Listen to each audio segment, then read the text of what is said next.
These people, all these people, are in charge of entities. For Ursula von der Leyen, this is obviously the European Commission, and this is the executive part of the European Union. Keir Starmer with the UK, France, and Emmanuel Macron with France, and Friedrich Merz with Germany. And all these entities have very important problems inside. Budgetary, fiscal problems, social problems, everything. But they keep focusing on the situation in Ukraine. And when you listen to Kaja Kallas, who is the Foreign Ministry of this is the head of the External Action Service of the European Union, which is de facto some kind of Foreign Ministry of the European Union. When you have the problem with Iran, with China, with Israel, she's totally silent or incapable of issuing any kind of intelligent on that. Everything she does is related to Russia, because she comes from Estonia, which is a tiny country in Europe. And Estonia has been historically pro-Nazi during World War II, by the way. And that's the reason why, by the way, Soviet Union occupied this country even after the World War II. As the other Baltic states, they were all pro-Nazi during World War II, including the father or the grandfather, better said, of Kaja Kallas. So had this sense that Soviet Union and today Russia are their worst enemy, and there is nothing else to talk about than Russia. And by not being directly involved in a conflict, you could adopt a posture of mediation and help to mediate in the conflict, even if you have a preference. Although a good mediator doesn't have any preference, he mediates, so he's in the middle. But even if you have a preference, then you try to accommodate the two and try to, ideally, this would have been done before February 2022, but European Union didn't. Therefore, we went into a conflict situation in which the Europe was not prepared for and has no strategy whatsoever to address the problem. And that applies, you mentioned Switzerland, that applies to Switzerland the same. Switzerland, also, we have to acknowledge, because of the pressure made by the European Union and the US, by the way, on the government of Switzerland, in order to have, because the idea in February 2022 was to isolate Russia completely from the rest of the world, completely. The idea was to have no line of communication with Russia. And that's why, by the way, the European Union still struggles to have China condemning Russia and all that. As of today, it doesn't make any sense, but they continue to have that.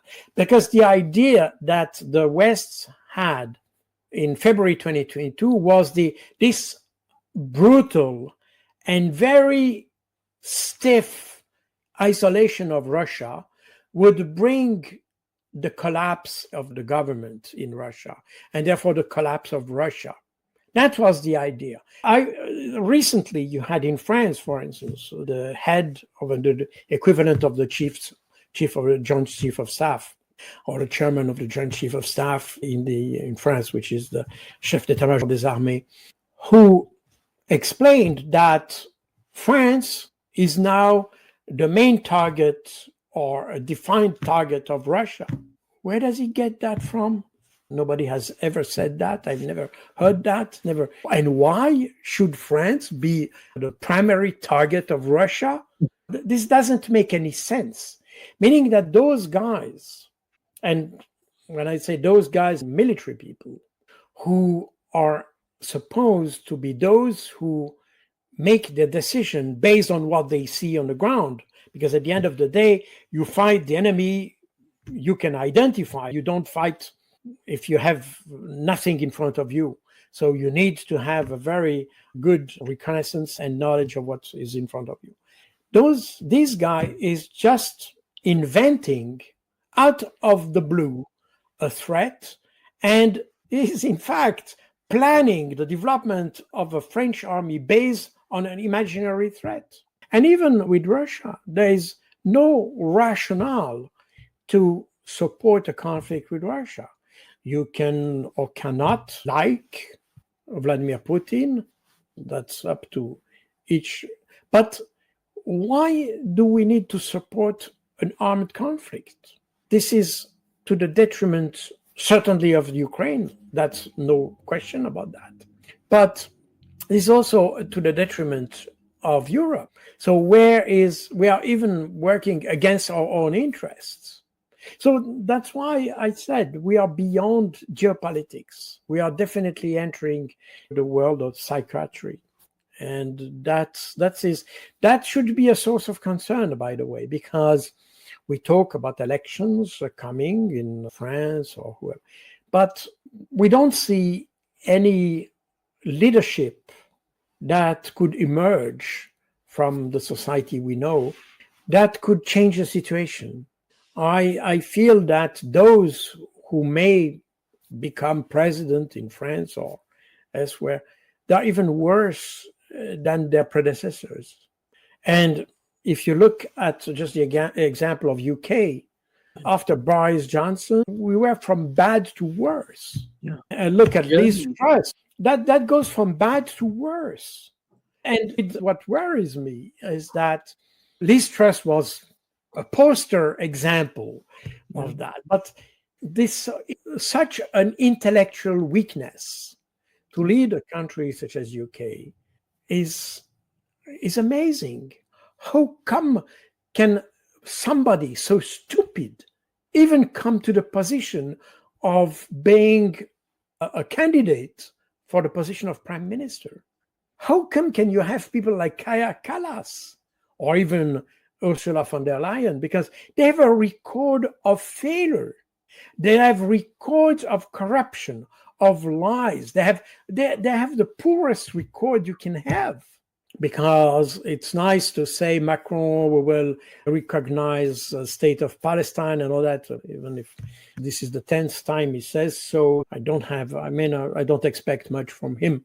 But in any case, we see that beyond words, no Western country is ready to act.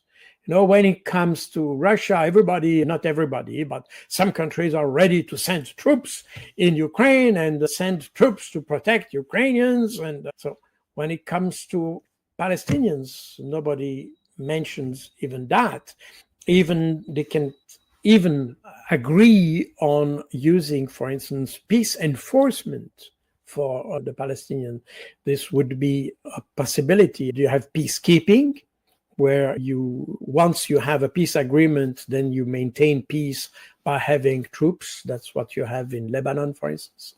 And when you cannot reach an agreement, then you can have what the UN calls peace enforcement, meaning that you send troops in order to bring the parties to the negotiation table, meaning that you enforce a negotiation, a peace through negotiation. And that's something that would be legally feasible, but nobody wants to do it. And that shows how the Western politicians are cowards, because we have all the legal instruments to do that. One important one is the decision of the International Court of Justice, who confirmed the fact that any Israeli presence on the Palestinian territory is illegal. Any Israeli in the West Bank, in Gaza, wherever, these people are illegally there. And that should make, and when you talk about the 17th century in France, when you said the century of the Enlightenment means that the decision is enlightened. Enlightened means that the decision is rational, is no longer something inspired by God. Yeah. It's a decision that comes out of a factual analysis of the situation, a factual analysis of your national interest, a factual analysis of the interest of the population. And that should make your decision making then to the benefit of the country, to the benefit of the population, to the benefit of the people who elected you.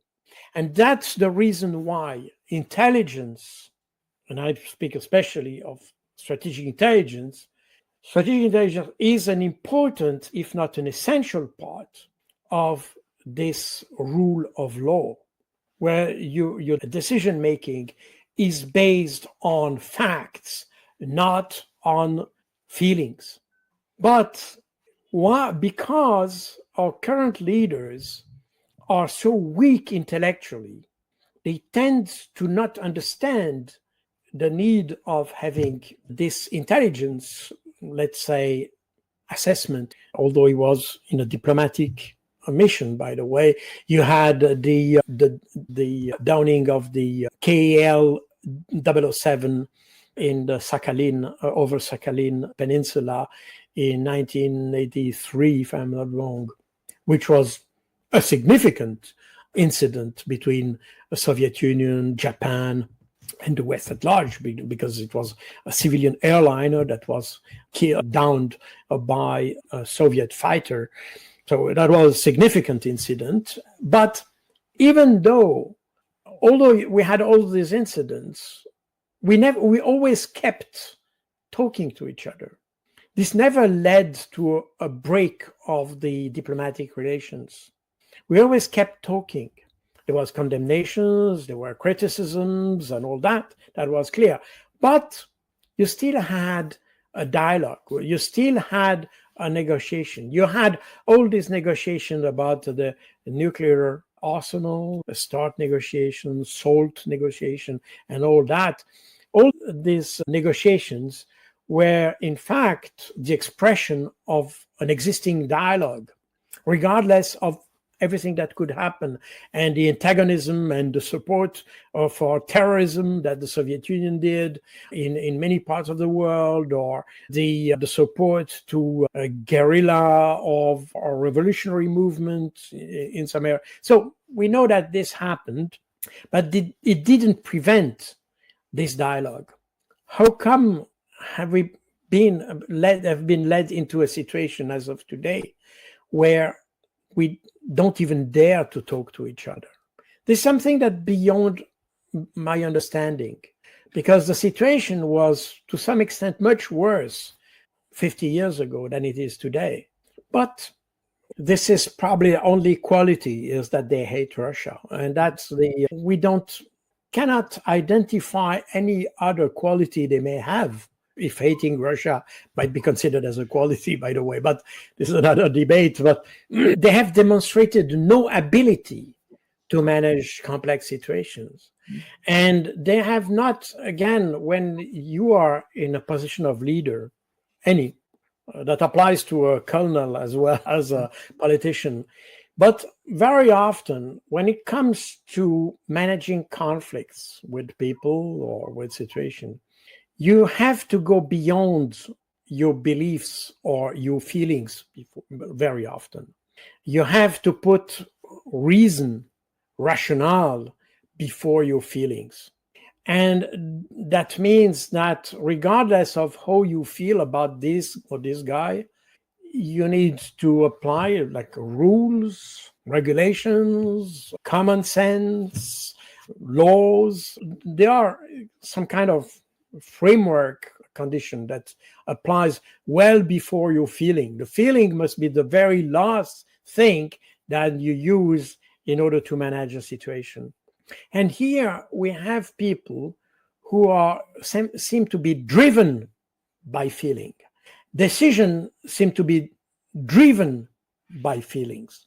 And you can see that, again, I come from strategic intelligence, where obviously in strategic intelligence, you try to rationalize things, because that's the purpose of strategic intelligence. And remember, we talked about this, about the issue of the Iranian nuclear bomb, alleged nuclear bomb.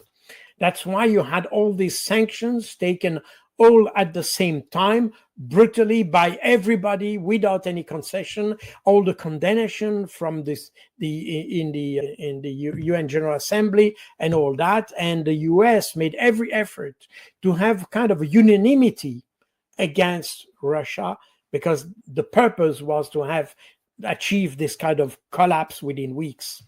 But it didn't happen. And Switzerland, in my view, didn't understand the opportunity here, because instead of playing the neutrality card, it complied with what the EU and the US were asking for. That means a compliance with the sanctions. And as of today, Switzerland is, depending how you count, but it's the second or the third country that applies the more sanctions on Russia. The first one being the US, and then the second is, depending how you count, either the Switzerland or the United Kingdom. But that depends a little bit how you count. I remember the Washington Post made an article in October last year showing that Switzerland was the second most sanctioning country towards Russia, which is quite odd because Switzerland has no tradition in using sanctions as a way of foreign policy. On the contrary, Switzerland tried always to have kind of a mediatory position and stand in the middle and help to solve issues from both sides. How come can they come to the position of being even a candidate for a position in the European Union and things like this? Is that those people should have disappeared from a public life since years, because they have demonstrated their incapacity, their incapability of leading or managing situations. They are institutional stupid. This is amazing. And what will come next is apparently not better.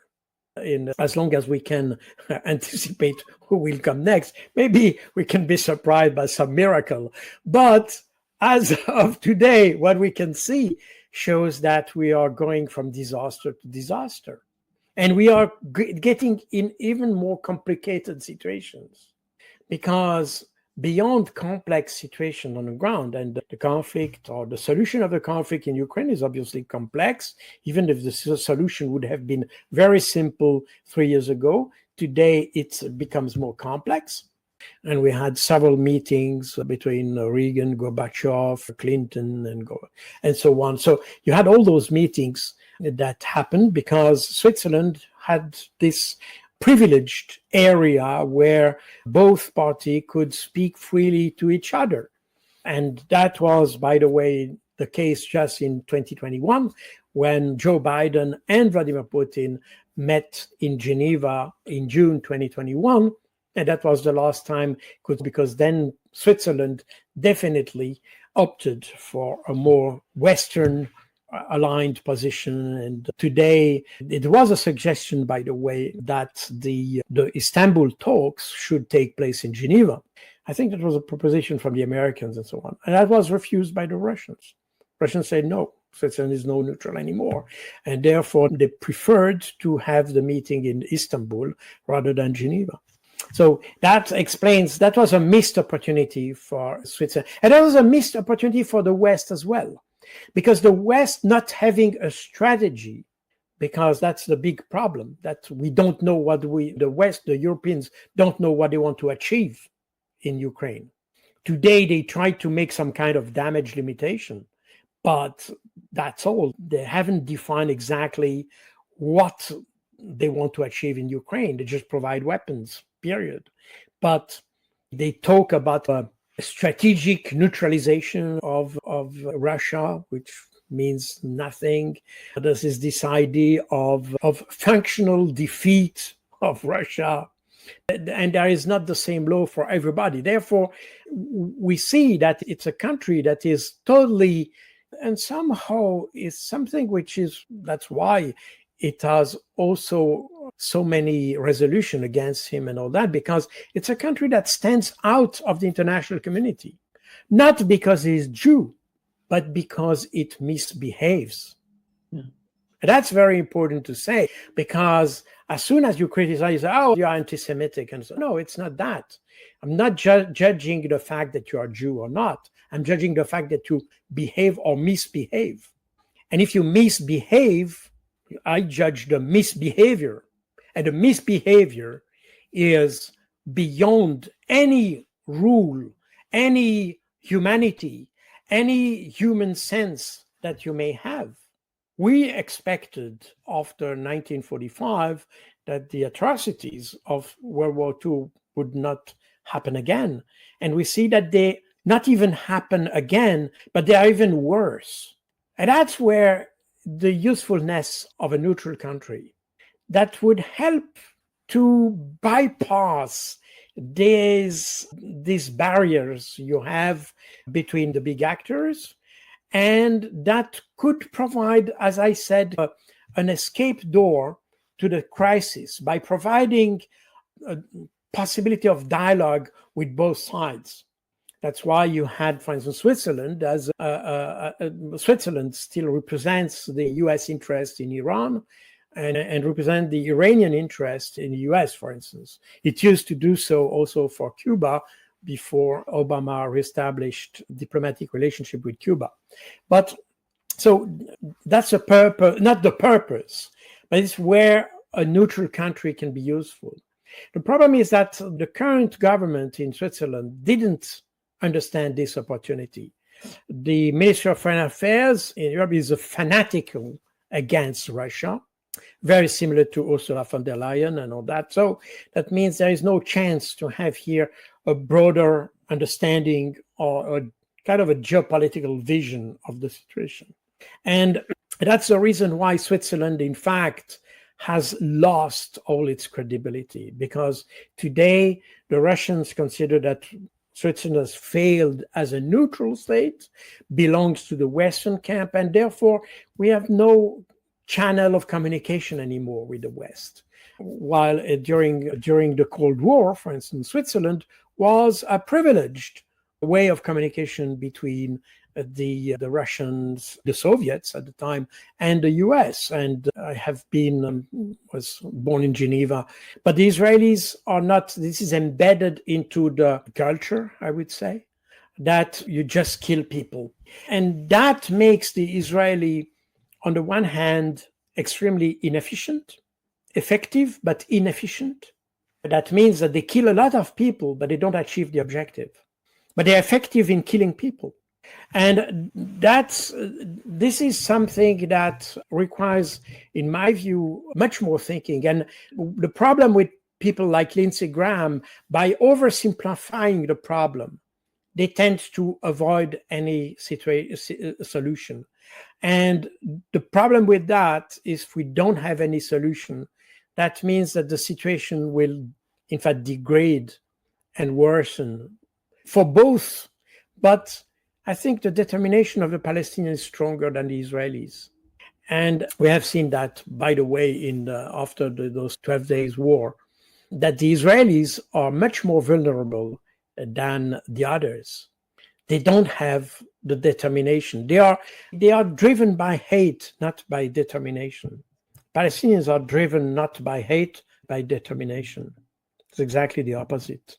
That's why the Palestinians are able to they manage to keep their resistance movement quite alive after 80 years, while the Israelis are not even able to sustain 12 days struggle.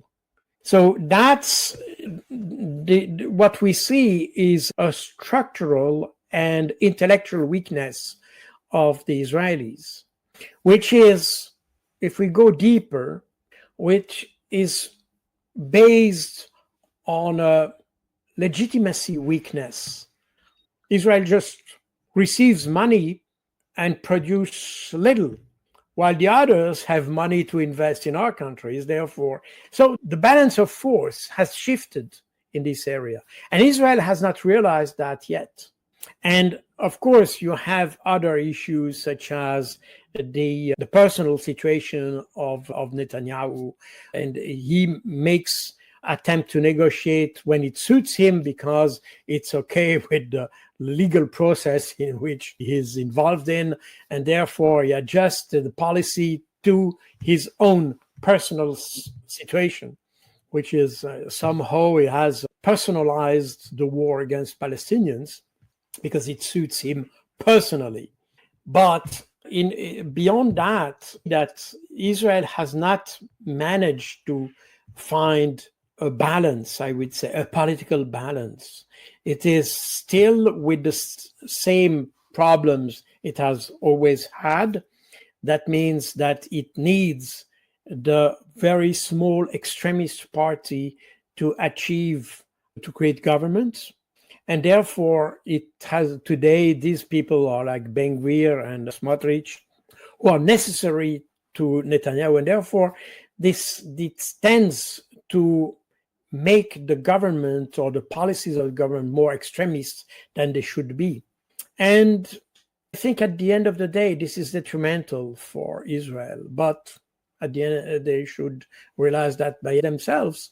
The problem is that in the meantime, Palestinians pay the price for this. And that's something which is totally unacceptable. And the problem is that the international community accepts that. And the UN General Assembly in its resolution asks for the members of the United Nations to help Israel to enforce this resolution. And so far, I haven't seen any of the members of the UN to make the single move to enforce this resolution. And the conditions and what we have witnessed, to come back to your question, what we have seen in the recent weeks, this idea that Hamas should lay down their weapons doesn't make any sense. This idea of resistance, as I said, is embedded in international law. Therefore, even if we may have a situation where Hamas decide, okay, we drop weapons, and then they change name and they become another organization, because the Palestinian resistance will not stop until we continue to be armed, because it is entitled to do so, while Israel has absolutely no right whatsoever to occupy the Palestinian territory. And the Palestinian territory includes the Gaza Strip and the totality of the West Bank, as it was said in July last year by the UN General Assembly. And Israel has absolutely not the right to occupy a single square meter of that. So the organization, which is in the total illegality in the whole process, is Israel. And I'm not even mentioning the fact that the whole territory of Israel has been acquired against international law, in contravention to the international law. I remind you that the resolution 181 of November 1947 asked for a referendum or referendums in order to establish two or one state solution.